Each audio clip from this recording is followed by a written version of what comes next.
Welcome to Short Coverlet. I'm a smug bastard. And I'm Dalton Gentry, and this is Variety Hour. Yep. Yep.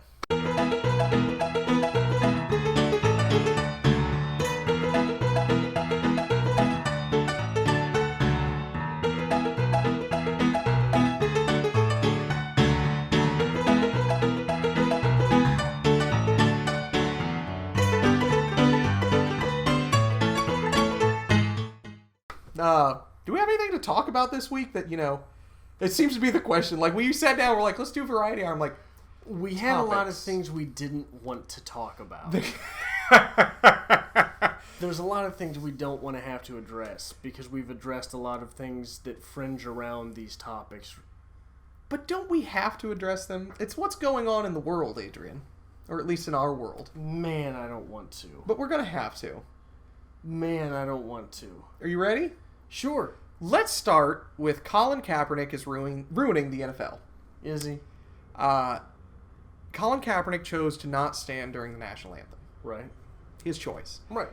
You said that it's a poor form of protest. I think it's a poor form of protest. Given his platform. And people tried to lambaste me in the comments, by the way. Yes, they did. I think it's a stupid way to protest, but I absolutely know that it's his right. In fact, I even said that. So now more people have decided to take a knee. Which that, I think, is a better way to protest. Okay. Because taking a knee shows respect. Yes. You are respecting the flag and the anthem while not conforming. But it is not being taken that way. It is not. People are up in arms, furious, saying we, as Americans, don't need to be watching the NFL right now until they get their heads out of their asses. We need to be, supporting America. And once that flag's out there and you hear that anthem, you should be standing, because this is North America. Not like any other countries with the word North that demand you stand when the flag is flown.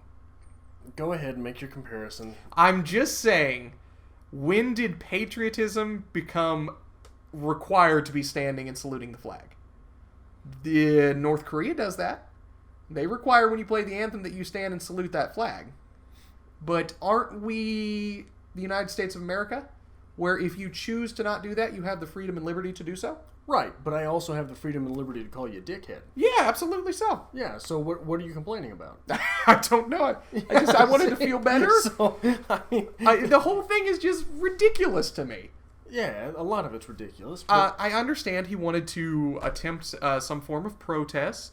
I do think the knee is more respectful. I think it's great that they are showing solidarity for their teammates. Yeah. Support for him. Why people are losing their minds over this, it's football. Because the only thing more American than expecting black people to do things to entertain you is expecting black people to listen when you tell them not to do that. Okay. Right? All right. When you tell black people, no, you got to do this, you expect them to listen. That's what's going on here. Okay. So it falls more in line with the original protest, does it not? That this is it's a matter of race. It really is. If this was Andrew Luck and Alex Smith and the white quarterbacks around the league doing this, well, maybe we should have a talk about it, and we will understand what Alex Smith is trying to get across. Maybe I just, have I missed something in my, spending this last couple years in just a whole reading and writing? When did this explode? When did what explode? This seems to be we got away from race for a long time. No. We got more away from it. There were other topics, other fields that we were addressing, right? But there were a lot of rights that were accomplished. They were good things. It seems we're regressing at a rapid rate. That's what I'm trying to get at. I don't know what argument you're making. At what point did America start regressing away from progress? Well, I think that there's always been a problem with race. Mm-hmm. We've just neglected to look at it. Maybe that's what it is. It's unfortunate. Well, it is. But here's because I remember when I was younger. We're talking late 80s, early 90s. Racism in Missouri was sort of this thing that, well, I don't like black people. But I don't have any problem with them doing their own thing and being where they're at. Separate but equal is legal, right? That was sort of where racism was for a long time. And I think that what it becomes is you wake up to the fact that, no, that's not what we're going for. Mm-hmm. That's not the great melting pot. That's more of a stew pot, right? Like your chunks of chicken are separate from your chunks of beef or separate from your chunks of carrot. Okay. So I think that's what has happened, is that the racism moved away from being moved away from everyone being violent. But when there was violent racism, people were like, oh, well, some people are violent. Okay. So that's just the way it is. It is unfortunate, though, that we're getting to this point. It seemed like, again, that this is having to be addressed. It's insanity, really, that people can't just get past this whole race issue. People are fucking people. Right. Because of the nature of what you're going to want to restate that. I'm going to give you a chance to revocalize what you just said, but with closer pronouns. It is ridiculous that we're still having to address this at this day and age. Right. This is 2016. It is ridiculous that racism still exists. Correct. That's what you're saying. People are people. Yes. That's it. Yes. End statement. Okay. Sorry. Because somebody quit listening the first time you my went through apologies. And thought, okay. But that's what I'm getting at. It just seems absolutely asinine that this is still something that we have to constantly battle with. Well, it's not just racism. It's a question of tribalism. Okay. Right? So the easiest way to break down tribes is visually. Okay. Right? I am white. Yes. You are not. It's I am me, you are other. It's a problem with people who don't like people who are different from them. Visual aspects seem to be the easiest way. No, tribalism seems to be something inherent to the human condition. Okay. Because there's always some excuse as to why a certain type of people is different, right? What my argument is that this is still going on because people are also still taking all sorts of other anti-scientific ideas and running with them, right? What is it that proves race doesn't exist? It's science. Mm-hmm. Science is what tells us there's no difference between whites and blacks and Asians, anything, right? Science gives us that. Science tells us a lot of things that people don't like to listen to. Point. So as long as there is any type of anti-scientific, anti-intellectual atmosphere, these things will still be brooding under the surface. We'll still be roiling under the decaying flesh of our civilization. So lack of education. Or refusal to accept it. Okay. Because here's the thing. Everyone today is taught that evolution is real. Correct. Right? A lot of people still don't believe it. Don't believe it. Yeah. So you've got the education, but you've got this counterbalance, this anti-intellectualism, which, I'm just going to put it out there, religion contributes a lot to, right? I would agree with you there. So as long as there is this anti-intellectualism, this counterbalance to the progress that science makes, there will always be stupid people who think that because you're black, you're different. Yeah. Right? And it's a tribalistic thing. Okay. It is not just it seems to be part of the human condition, right? Just like war. There will always be war. It seems to be part of the human condition. It is not a good part of the human condition, but we have to have an excuse to kill each other. So let me see if I can segue this very smoothly into our next topic that no one wants to talk about. How will this be affected in the fact that Donald Trump is probably going to be our next president? Oh, you mean because Hillary Clinton died? Yeah. Like, I'm wholeheartedly expecting now, like, our video to cut and we're going to be replaced with body doubles for just, like, mentioning anything about this. What a shitty turn of events. Yes. We, on this channel, have not supported Clinton nor Trump. Very avid Bernie Sanders supporters. However... And we were cheated out of that. But it seems the Democratic National Convention would rather run Hillary Clinton's corpse than any other viable candidate. Yeah. Hillary had an episode... of something. Now, the official statement is she's been dealing with pneumonia, and 70 degrees is really hot out, and she was thirsty, which required her to be drug into a van with metal falling out of her legs. But she was diagnosed with pneumonia only about 24 hours before issuing the statement that all of the concerns about her health were a conspiracy. Absolutely so. So the timeline of events there is just stupendous. What amazes me is this seems to be the first time that they've come out and says, oh, well, the doctor said she's had pneumonia since Friday, and she was taken to her daughter's house where her newborn granddaughter was, and she's just fine and dandy now. And everyone's like, no, that's not right. Yeah. Something's wrong here. Yeah. So the Democrats have essentially, for lack of better term, screwed the pooch. Because we have invested so much into a candidate that we had to essentially cheat to get her to be the candidate. Here's what this is. This is me cheating on every test that you ever took. Cheating off of you, every test you ever took, in order that I might win class president. Okay. Because I've got straight A's. Okay. Upon addressing the senior class, I get on the microphone and belch. Okay. For 10 minutes. For 10 long, painful minutes. Before shitting my pants. Yeah. That's what this Hillary situation is. I cheated to get something I wanted, then I kind of fucked it all away. And possibly shit my pants. We're not sure about that yet. But here's the thing, and I think you surmised this best when you messaged me. And you said, Trump's going to end up president. No one wants a weak president. Yeah, no. What I said was, if there's one thing that Americans hate worse than stupidity, it's weakness. It's weakness. Yes.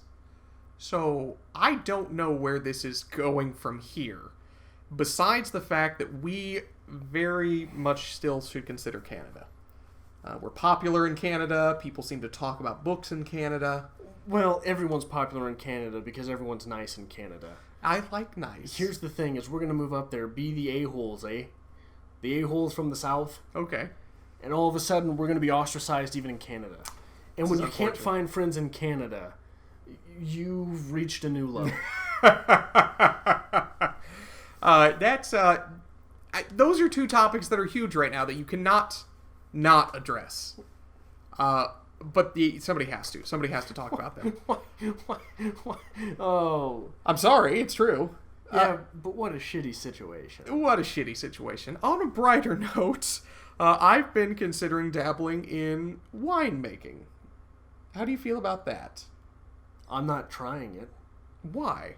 Because it's not as easy as you're trying to believe I it is. think it's the scientific process.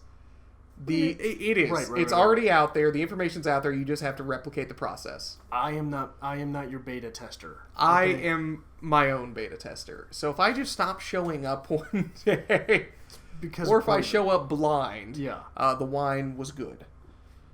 But it's something I've always wanted to try.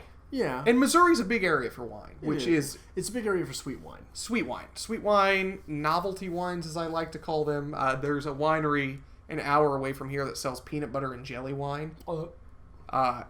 It's one of those things, like, you take a sip and you're like, oh my god, this is amazing. How did I never think of this? And you take another sip, you're like, I've had enough, thank you. This was delicious, I appreciate it. Hold on. Is that diabetes? See, their latest ones, they also have blueberry cobbler wine, which exists. Is there a pumpkin spice wine? There is not a pumpkin spice wine, but I'm glad you brought that up. Because Get on that, Dalton. Next year, I think pumpkin spice wine. Look at your demographic that drinks pumpkin spice. Look at your demographic that drinks wine. You are missing a market there, winemakers. Right in the Venn diagram, right in that middle there, you've got Dalton. It's perfect. So, I have a rule of thumb. Fall weather rolls around. Yeah. I will drink one pumpkin spice latte. I need one. I get about halfway through it and like, I didn't want this actually. Thank you. That's it. I'm done after that. I have almost the same relationship with eggnog. Oh, eggnog's different. I like eggnog. but I will kill it for myself. Yeah? I'll buy one of those little expensive cartons of eggnog, and I'll wake up in the morning and it will be gone. Because you... Yes. Yeah, so... You have to do a little binging on eggnog, and then after you've, like, drank a half gallon of eggnog in a night, you're like, no, I can't do that again. Yeah. I don't have the fortitude. It's almost as bad as when you drink a whole lot and you wake up. Yes. When you wake up not with a hangover but still drunk. Right? Did I tell you about the sad turn of events with my liquor shelf? Yeah. I did tell you about this. I have a liquor shelf that had all my nice whiskeys on it, my Glencairns, my nice glasses. And I'm sitting in the living room and I hear a crash. I'm like, we're going to die. So I run into the kitchen. My shelf collapsed. And I would like to point out there is nothing sadder in your life than mopping up your own liquor that you spent money on, that you worked hard to get, expensive liquor, knowing it's full of glass and it's dirty and you can't drink it, but you have to mop it up now. Did you mop it up with a straw? I did not mop it up. It was full of glass! I'm not going to drink glass. Lawrence Taylor used to eat glass. I don't know who that is. He was a linebacker for the Giants in the 80s. This is exactly why I don't know who that is. Now, also smoked a lot of crack. Speaking of football, fantasy football season is afoot, and I am 0-1 because I let the fantasy world down. Did you? I lost my week. I put up 30 points higher than anybody else in the league, except the guy I was playing. Oh. I'm pissed. Who was that? Dusky. Oh, I thought you meant like your bench quarterback. Oh, no. 30 points. No, my score was 30 points higher than all of my other friends who are playing, who are like scrapping, except for the guy who beat me. Right. So, I don't know what I did right. I don't know what I did wrong, but I know I'm broken right now, and I don't want to play fantasy football anymore, so you may have to take my stead. You may be my new fantasy guy. I'm not doing that. That involves speaking to people? It does involve speaking to people. Can't do it. I'm sorry. Done. Anything else you want to talk about in this lovely variety hour segment? I don't like anything. I don't like anything either. It seems like this week I've just been out of it. I didn't want to do anything. Yeah, reading Lord of the Rings, reading Harry Potter. If you would like to apply to be the next host of Strip Cover Lit, technically I still own everything. That bad, huh? Yeah. We're gonna need a replacement Dalton soon. Like, I sincerely expect that we're just gonna replace you. Like, Sue from the restricted section is gonna be sitting next to me one day, and no one's gonna question it. No. We're replacing you. Oh, replacing me? Yeah. How dare you, sir? Yeah, we're replacing you. Nobody can replace me. Adrian is expendable. Maybe Steve Donahue. Adrian is expendable. Dalton cannot be replaced. Steve Donahue is Dalton plus a little bit of sass. Surprisingly accurate. So, I don't know. So that's literally what I've done this week is I grew a beard. It looks nice. Thank you. I appreciate that. The sweatshirt's kind of putting me off. I had a little more masculine in the face, so I had to up it with a nice sweatshirt. I fixed my hair today. I can't... Is that eyeliner? It's a... It's pronounced guy liner. Yeah. Thank you very much. I even got new earrings. I'm taking tips from the dip master. I did. Is it a gauge? My ears have always been gauged. There's a little tunnel now. Okay. Yeah. You didn't notice. Thanks for not noticing. I didn't. I said it was a gauge. Yeah, you just noticed when I brought it up. I don't know. I don't know when it's okay to say things like this. Okay. That is a little bit more serious of a relationship than we have. Like, I figure clothing and hair I can comment on. Fair enough. Body modification, not so much? Yeah. Earrings, lipstick. I don't know if I can go there yet. Okay. I also like to appreciate the fact that for the last 2 minutes we've just been talking about how pretty I am. Well, and people that just are really enjoying the watching of it right now. It's okay, buddy. I know. It's okay. I know. I also point out I have to turn... No, you're going to mess my hair up. Thank you. Do you have anything else to say? Because I'm quite done here now. Are you? Yes. Are you uncomfortable? I'm very much uncomfortable. If you like this kind of thing, make sure you hit the subscribe button. Push the like button down below to help me out of this terrible relationship. Oh. You want out, huh? I guess so. Apply to Strip Cover Lit online, on Twitter, @StripCover, and on Facebook, @StripCoverLit. We're going to need a replacement Dalton soon.